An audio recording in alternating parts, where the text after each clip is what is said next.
अब इस वीडियो में हम पार्ट 20 उसने कहा था कि आगे के भाग को देखते हैं। आइए इसके आगे के भाग को देखें। कल हमने देखा था कि यहाँ पर एक औरत के बारे में लहना सिंह और उनके दोस्त बातें करते रहते हैं। आगे देखते हैं, यहाँ पर आगे बात करते हुए कहते हैं कि 4 दिन तक पलक नहीं झपी, मतलब जिस खाई में वह रह रहे हैं उसके बारे में बताते हैं कि वह दुश्मनों को मतलब निगरानी के लिए वो वहाँ पे खाई में रहते हैं।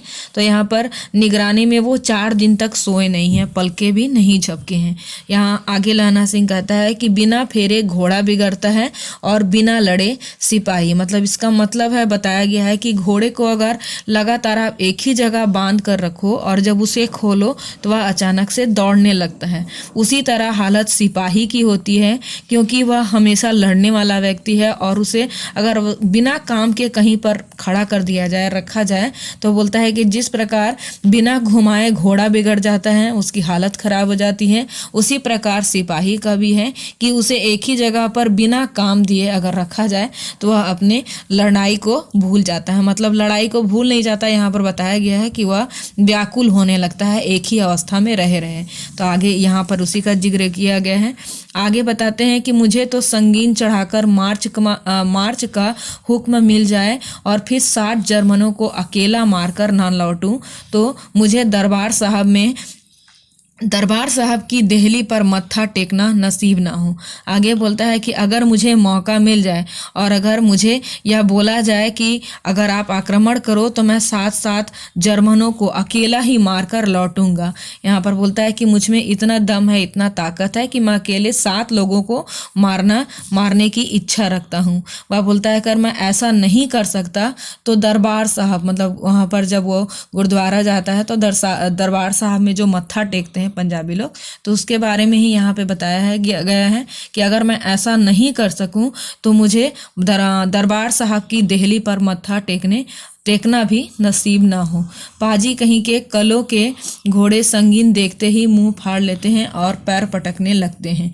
यो अंधेरे में 30 मन का गोला फेंकते हैं। यहाँ पर बोलते हैं अपने विद्रोहियों के बारे में, बोलते हैं अपने दुश्मनों के बारे में, बोलते हैं कि वह 30 मन का गोला फेंकते हैं, मतलब बड़े बड़े बम जो फेंकते हैं उसके बारे में बोला गया है कि उस दिन धावा किया था, 4 मील तक एक जर्मन नहीं छोड़ा था। पीछे जनरल साहब ने हट जाने का फरमान दिया, नहीं तो वह बताते हैं कि वह मतलब जब वह लड़ने के लिए आगे बढ़ा था तो उसे कुछ दूर लड़ने के बाद, कुछ लोगों को मारने के बाद, जो उसके जर्मन जो उसके हेड होते हैं, उसके बड़े साहब ने उसे पीछे लौटने का हुक्म दिया। अगर वह पीछे, बताते हैं कि पीछे जनरल साहब ने अगर मुझे हटने का फरमान नहीं दिया होता तो मैं अकेले ही कितने लोगों को मारकर लौटता, नहीं तो सीधे बर्लिन पहुंच जाते। क्यों? यहाँ पर बर्लिन बोला गया है जो जर्मनी की राजधानी होती है, तो यहाँ पर उसके बारे में बताया गया है कि मैं उसे मारकर इतनी दूर पहुंचा देता कि उसका आना असंभव होता।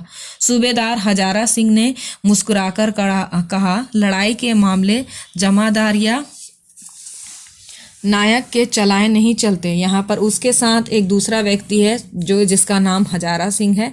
वह बोलता है कि वहाँ पर जहाँ पर हम लड़ने जाते हैं तो वहाँ पर साहबों को, जो साहब होते हैं, जो हमारे बड़े अफसर होते हैं, उनका बात चलता है, उनकी बात रखी जाती है, हमारा वहाँ पर कोई फैसला नहीं चलता।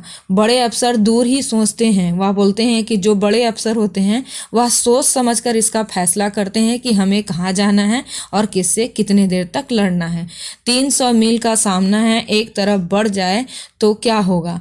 यहाँ पर बताते हैं कि अगर वहाँ पर टुकड़ी, जो उन्हें पता रहता है कि कितने दूर तक हमारे दुश्मन आगे छिपे हुए हैं, तो इसका इन सभी का वो ब्यौरा करके, मतलब जांच पड़ताल करके वह हमें लड़ने के लिए भेजते हैं ताकि हम पर भी कोई आफत ना आए। सूबेदार जी सच है, लहना सिंह बोला। यहाँ पर हजारा सिंह को बोलता है कि हाँ आपने ठीक कहा सूबेदार जी, पर क्या करे, हड्डियों में जो जाड़ा धस गया है, सूर्य निकलता नहीं और खाई में दोनों तरफ से चंबे की बावलियों के से सोते झर रहे हैं। यहाँ पर बताते हैं कि जिस जगह पे हैं वहाँ पर सूर्य भी जल्दी दिखाई नहीं देता है और खाई में उन्हें खड़े रहना पड़ता है, जिसके बाद जैसे वह बोल रहे हैं कि हड्डियों में ऐसा लगता है जैसे कि जाड़ा धस गया है। उद्यमी उठ, सिगड़ी में कोले डाल। सिगड़ी यहाँ पर चूल्हा को बोला गया है, तो उद्यमी परिश्रमी मतलब मेहनती को बोला जाता है। तो यहाँ पर बोलते हैं मतलब एक व्यक्ति को इशारा करते हुए लहरान सिंह कहता है कि सिगड़ी में कुछ कोयले डालो। वजीरा, तुम 4 जने बाल्टियां लेकर खाई का पानी बाहर फेंको। और दूसरे को कहता है, दूसरे और जो वहाँ पे व्यक्ति थे और जो सैनिक थे उन्हें कहते हैं कि वजीरा, तुम 4 लोगों को लेकर जो खाई में पानी भर गया है वहाँ पर बाल्टी ले जाओ और उस खाई से पानी निकालो। महासिंह, शाम हो गई है, खाका के दरबारे का पहरा बदल दे। और दूसरे जो वहाँ पर एक और सैनिक थे महासिंह, उसको कहता है कि अब शाम हो गई है और अब दूसरे जगह जो सुबह से वहाँ पर उस दूसरे जगह पर खाका के दरवाजे का पहरा बदल दे। मतलब वहाँ पर जो एक व्यक्ति जो सुबह से खड़ा है वहाँ पर किसी और को पहरे पर भेज दे। यह करते हुए सूबेदार सारी खंदक में चक्कर लगाने लगा। यह बोलते हुए वह चारों तरफ चक्कर लगाने लगा। यहाँ पर आगे देखते हैं, वजीरा सिंह पलटन का विदूषक। यहाँ पर एक मजाकिया व्यक्ति को विदूषक बोला गया है। तो यहाँ पर बताते हैं कि उस पलटन मतलब सैनिक जितने थे उसमें वजीरा सिंह को मजाकिया व्यक्ति बोला गया है जो सबको हंसाने का काम करता था। वह बाल्टी में गंदा पानी भरकर खाई के बाहर फेंकता हुआ बोलता है, मैं पौधा बन गया हूँ, करो जर्मनी के बादशाह का तर्पण। इस पर सब खिलखिला पड़े और उदासी के बादल फट गए। मतलब यहाँ पर जो उदासी छाई हुई थी क्योंकि उन्हें ना तो लड़ने का मौका मिल रहा था ना कहीं जाने का मौका मिल रहा था, इसलिए जब वह उसके बातों को सुनते हैं, वजीरा सिंह के बातों को सुनते हैं तो सभी हंसने लगते हैं। इस वीडियो में हम यहीं तक देखते हैं। अब आगे के पार्ट को हम अगले वीडियो में लेकर आऊँगी मैं। धन्यवाद।